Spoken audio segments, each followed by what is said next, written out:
Magandang umaga, grade 4. Magandang umaga po, ma'am.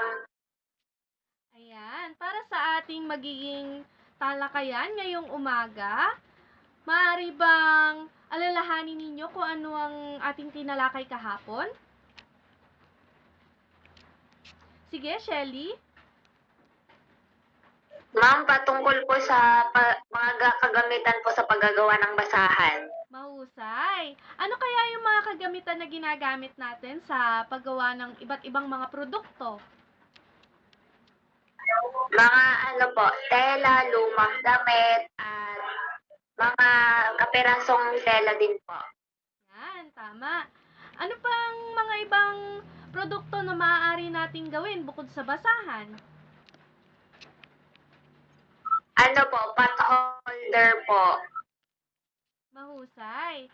So, para naman bago tayo pumunta sa ating tatalakayin ngayong araw, ay mas palalimin muna natin kung ano yung ating naiintindihan at nauunawaan sa ating talakayan kahapon.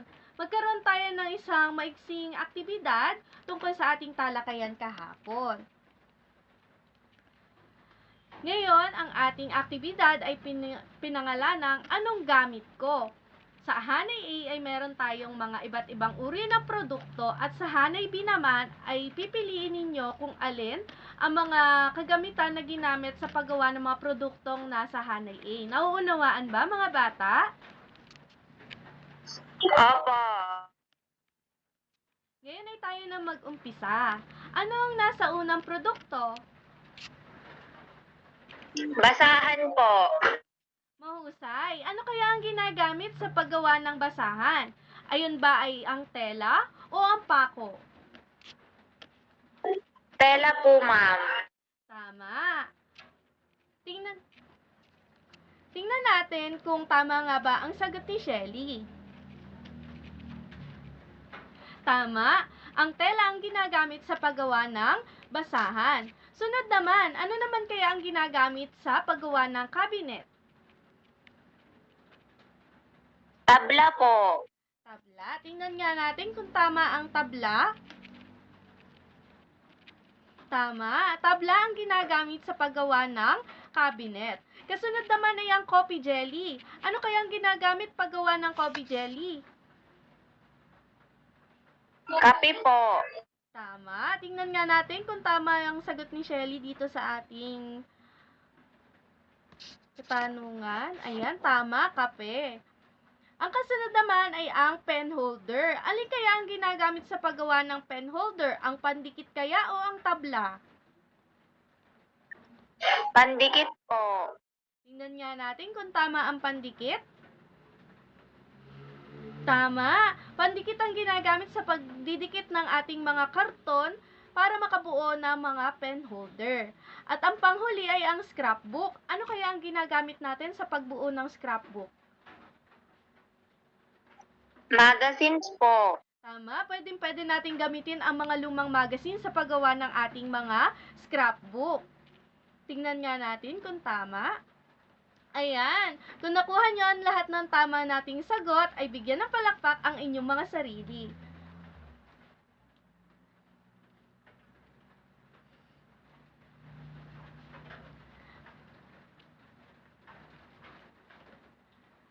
Bago tayo dumako sa ating pinakang magiging talakayan ngayong araw, ano nakikita ninyo sa larawan?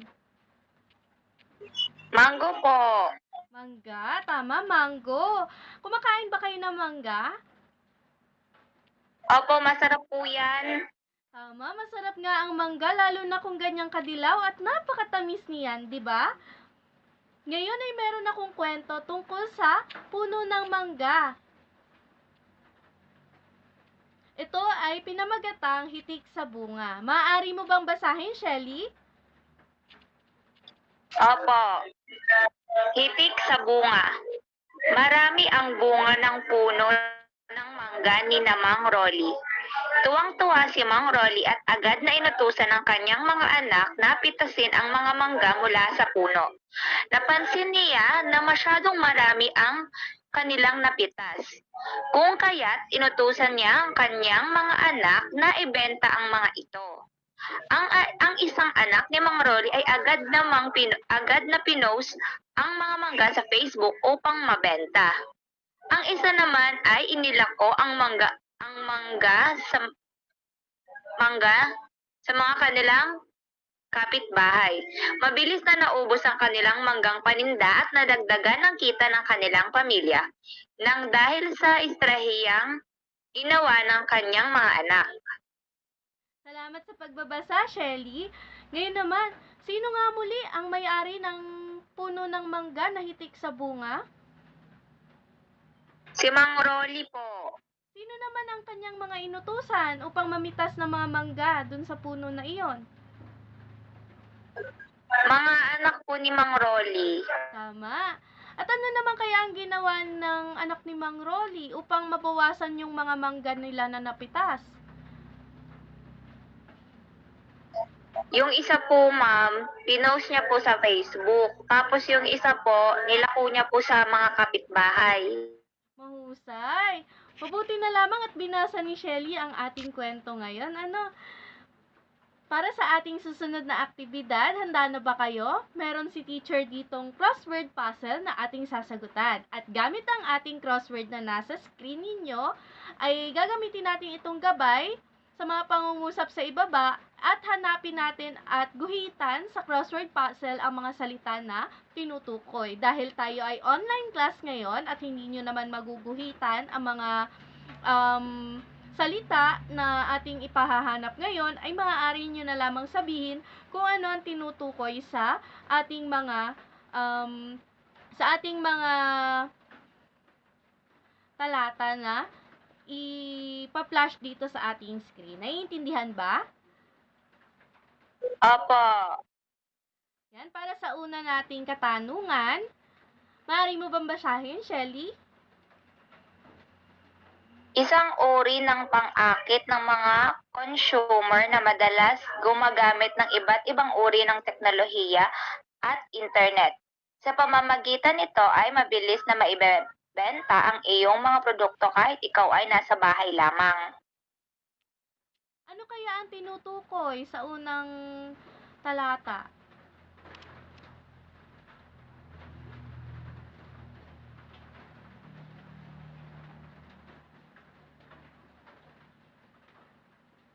Ma'am, hindi po namin alam.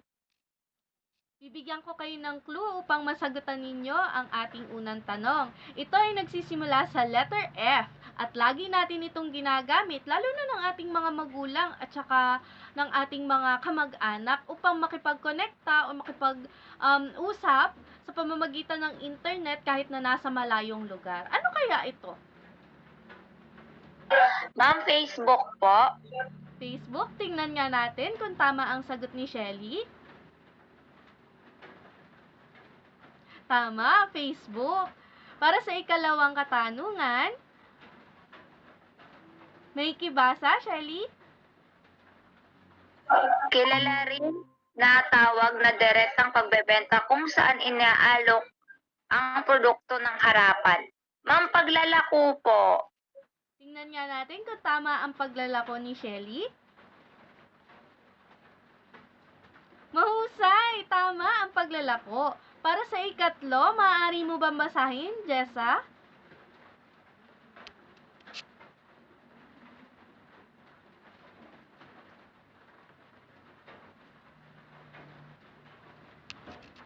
Naku, mukhang nawawala ang signal ni Jessa. Shelly, maaari mo bang ipagpatuloy ang ikatlong bilang? Ito ang tawag sa natitirang pera na pumapasok sa negosyo pagkaraang mabawas na ang mga gastusin o ginastos. Ma'am, kita po? Tingnan natin kung tama ang kita.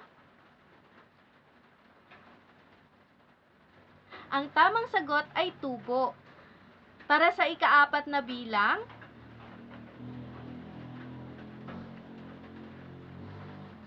Maaaring ipamigay ang mga ito sa mga malls o mga lugar kung saan maraming tao upang madami makakita at makabili ng iyong produkto. Ma'am, flyers po. Flyers, tingnan nga natin kung tama ang flyers. Tama, tama ang flyers ni Shelly. Para sa ikalimang bilang,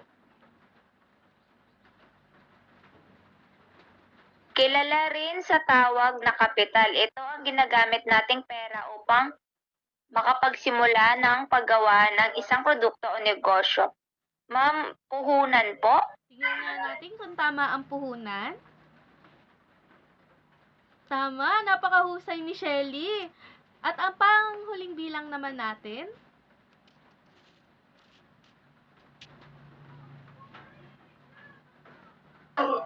Ito naman ang tawag sa kabuuang pera kasama na ang gastusin at kapital. Ma'am, di ko po alam. ito yung sagot mo kanina, Shelly. Ito ang kita. Ayan. Mukha namang nauunawaan ninyo ang ating leksyon para sa araw na ito. At para mas mapalalim pa ang ating pagkakaunawa sa ating magiging leksyon para sa araw na ito, ay atin namang tatalakayin, ayan, atin namang tatalakayin ang mga paraan upang makabenta ng produkto. Kayo ba ay nakasubok ng minsan na magbenta ng iba't ibang mga produkto? Sige, Shelly. Opo, ma'am. Nung bata po ako, naglalako po ako. Inutusan po ako ng lola ko magbenta po ng mga kakanin. Paano ka nagbebenta? Saan ka pumupunta pag lalako mo? Ma'am, ano po, yung tinitinda ko po, naikot po ako dun sa barangay po namin, tapos nakakabenta naman po ako. Ayan, malalaman natin dito sa mga paraan din ng kung paano makakabenta ng mga produkto kung kasama nga ba yung ginagawa ni Shelly nung siya ay bata pa. So, para sa unang paraan, upang makabenta ng mga produkto, meron tayong tinatawag na paggamit ng teknolohiya. Ito yung paggamit ng mga Facebook, Instagram, Shopee, TikTok, yun yung mga common na sa ating panahon ngayon. Ano, kayo ba ay naka-order na rin minsan sa Facebook? O di kaya ay sa TikTok Shop? Pati na rin sa Shopee? Sige, Shelly, maaari ka ba magbahagi ng iyong karanasan sa pag-order sa mga online sites? Ma'am, yung mami ko po, laging may deliver na parcel araw-araw, nagagalit po si daddy. Ayan, yan yung napaka-common talaga sa panahon natin ngayon, yung mga parcel-parcel na basta-basta na lang dumarating. At sa pamamagitan ng teknolohiya, gamit ito ang mga makabagong teknolohiya ng telebisyon, internet, maaaring maibenta ang mga produkto gamit ang internet. Maaari rin kayong mag-post ng inyong mga produkto gamit ang Facebook. Kahit naman siguro sa Facebook, TikTok, or kahit saan na sites na meron kayong account, ay maaari kayong magbenta. Basta lamang kayo ay merong internet.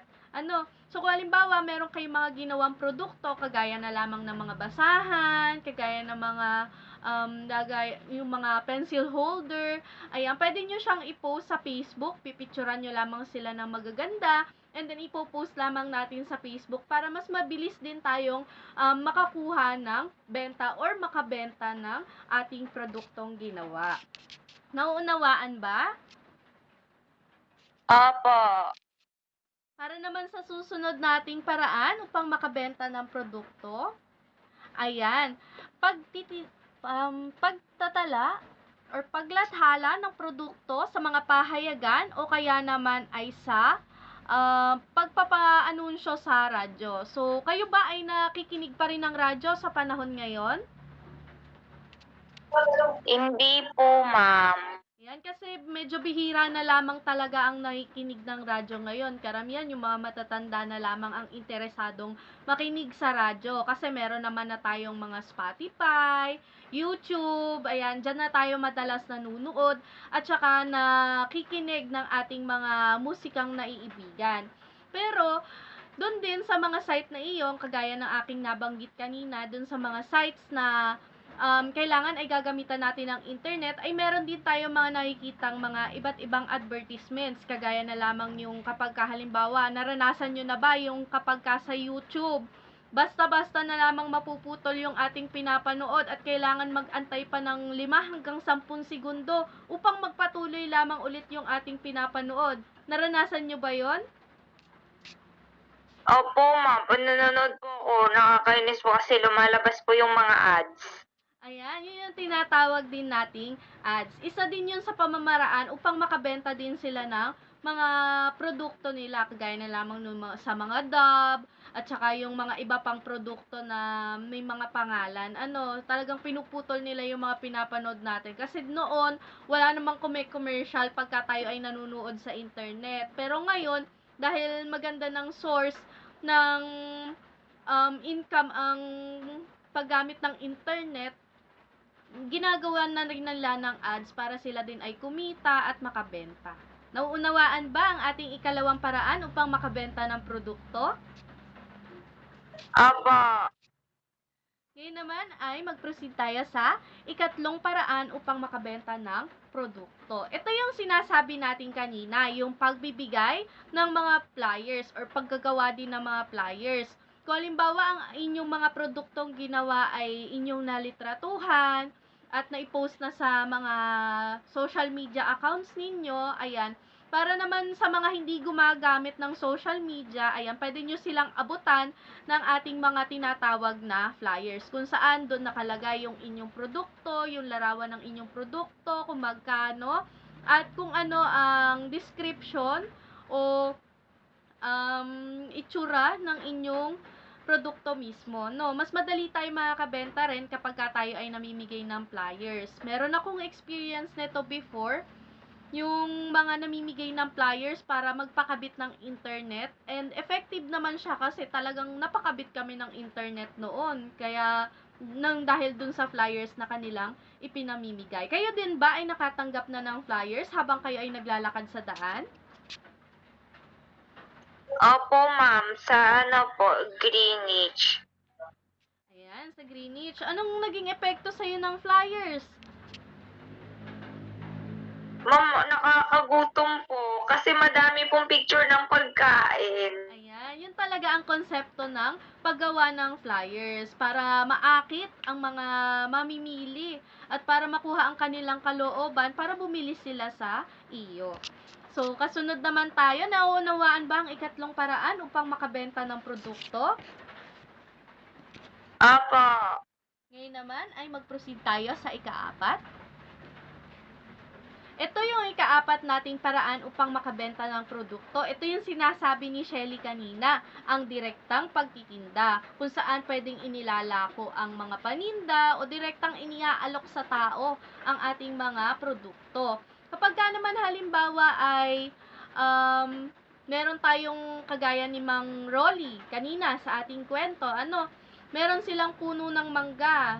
Maaari silang magtayo ng tindahan sa harap ng kanilang bahay upang maibenta ang kanilang mga produkto, kagaya na lamang nung mangga. O halimbawa, si Shelly ay meron siyang pagawaan ng mga basahan, yan, pwede siyang magtayo ng kanyang sariling factory para doon gagawin yung kanyang mga items o yung kanyang mga produkto. Tapos, pwedeng sa labas ng kanyang bahay ay meron siyang tindahan na malaki na siya ang magsusupply sa mga tao upang makabenta siya ng kanyang mga produkto. Kayo ba ay nakaranas na rin ito? Ayan, kay Shelly, naranasan na niya ito, yung kanyang pagdidirektang pagtitinda. Ano pa ang iba mong karanasan ng direktang pagtitinda, Shelly? Ma'am, yung dati po sa school, gawa po yung mami ko, naggawa po siyang coffee jelly, tapos binenta ko po sa mga kaklase ko. Ayan. Isa din yun sa pamamaraan. Pwede din sa inyong klase, magbebenta ka ng mga iba't ibang gawa na produkto para ikaw ay makabenta.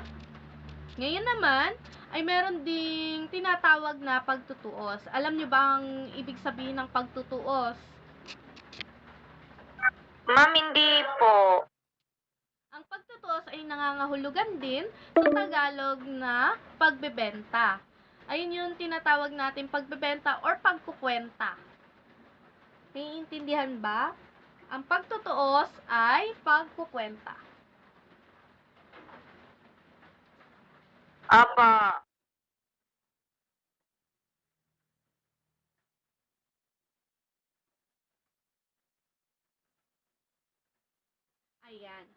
So, meron din tayong tinatawag na pagkukwenta ng ating puhunan, kita, tubo sa ating mga produkto. Para malaman natin kung ano yung ating kinita, kung meron ba tayong kinita, kung lugi pa ba tayo sa ating mga produktong ibinenta, no?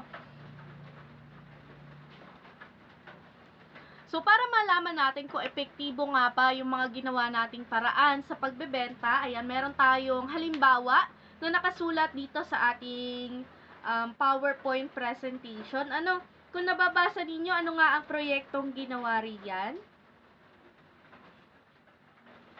Tayo ay gumawa ng table napkin. Table napkin po. At ang puhunan natin, sulat nga natin, pwedeng sa inyong mga notebook, pwede din naman sa mga ekstrang papel.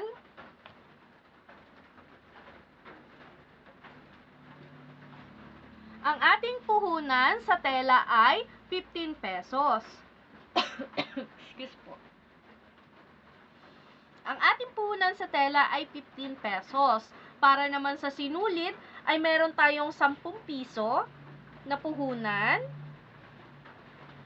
At meron din tayong 5 pisong puhunan para sa karayom. Ayan.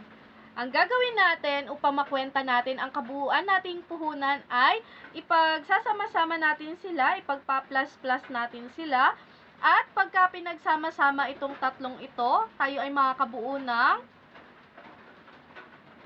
30 po. 30. Ibig sabihin, ang 30 pesos natin, yun yung kabuuan natin na puhunan. Kumbaga, yun yung pinakampondo natin sa paggawa ng ating proyekto. Nauunawaan? Opo. Sunod naman na hanay ay ang halaga o benta, na nagkakahalaga ng 45 po. tama. Kung 45 pesos ang benta natin, ayan, kung 45 pesos ang ating benta sa ating table napkin, ibabawas lamang natin ito sa 30 pesos na ating puhunan at magkano kaya ang ating magiging tubo? 15 po. Tama, 15 pesos. Napakadali lamang ba ng pagkukwenta ng ating tubo, benta, at saka puhunan?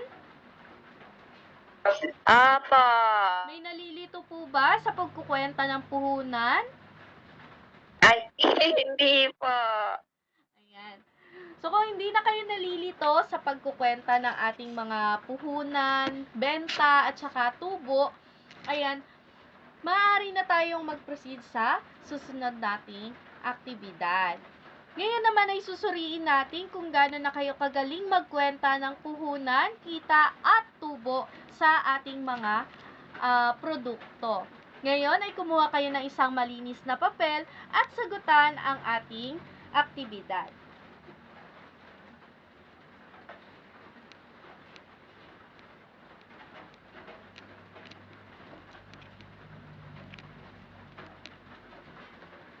Tapos na ba mga bata? Kung tapos na, ay maaari nang ipasa sa ating Google Drive ang inyong mga nasagutang papel. Ayan. May kilitratuhan lamang at isend sa ating Google Drive.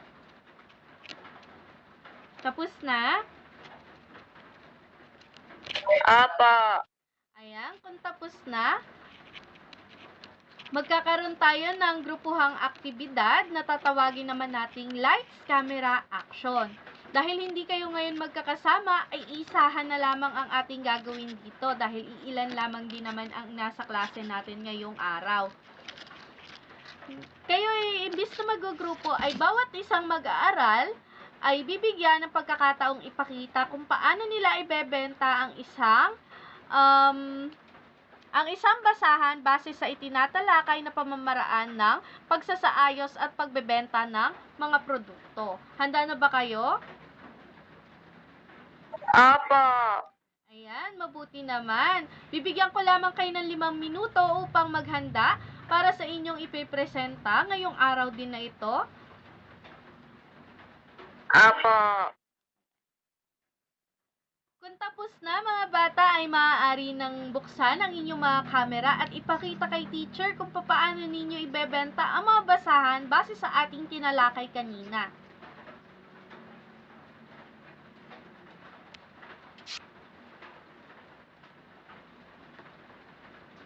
Ma'am, game na po. Sige, Shelly, pwede ka nang mag-acting. Nasa mall po ako. Ma'am, sir, baka gusto niyo pong bumili ng Jollibee? Naku, ma'am, masarap po dito. Yun po, ma'am, direktang pagbebenta po. Tama, direktang pagbebenta. Ngunit ang ibebenta mo, Shelly, ay ang mga basahan. Basahan po. Sige po, ma'am. Pero sa palengke na po to. Ate, kuya, ganda. Pogi, bili na po kayo ng basahan. Murang-mura lang po ito. 35 pesos lang isa. Ako, ma'am, ang ganda nyo naman po. Mga bagay po to sa bahay nyo. Yun lang po. Ayan, mukhang effective nga ang pagbebenta ni Shelly. Talagang gumamit pa siya ng word na Ma'am Ganda at saka Sir Pogi para makabenta ng kanyang mga basahan. Palagay ko naman ay talagang bibili ang iyong mga magiging customer niyan. Tinawag mo ba namang maganda at saka Pogi, hindi ba? Apa.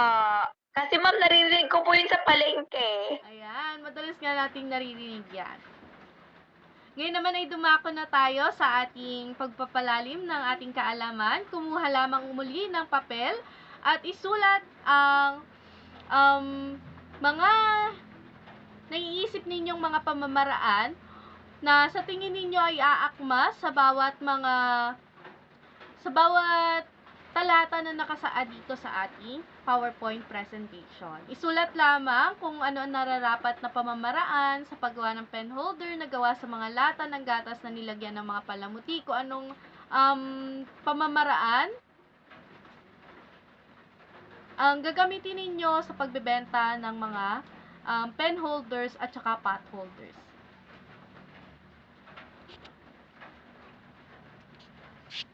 Kung tapos na, ay maaaring ipasa muli sa ating G Drive at later, i-check yan ni teacher.